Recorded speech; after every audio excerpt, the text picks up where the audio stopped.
இப்போ உதயநிதி இளைஞரணி ஃபங்க்ஷன் வச்சிருந்தாங்க, சிவகங்கையிலே இங்கே வச்சிருந்தாங்க. நான் ரொம்ப பார்க்க மாட்டேன். பட் அங்கே ஒருத்தங்க இறந்து போனாங்க. அது யாருக்காவது பிரஸ் மீடியாவில் வந்துச்சா மேடம்?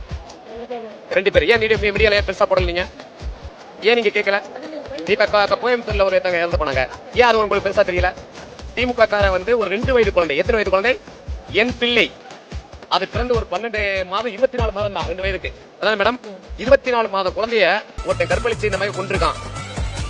இதுக்கு ஏன் யாரும் வந்து பதில் கொடுக்கல, குரல் கொடுக்கல?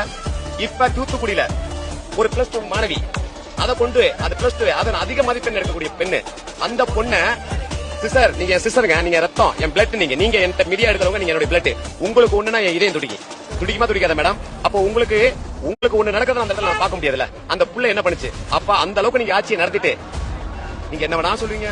நாங்க கேட்கறதெல்லாம் காதுல வாங்கிட்டு நான் கேட்கறவன் கேனப்பையில இருந்தா கேப்பையில நெய் வடியுமா? எப்படி பழமொழி சொல்லிருக்காங்க, கேட்கறவன் கேனப்பையில இருந்தா கேப்பையிலையும் நெய் வடியுமா அப்படின்னு பழமொழி.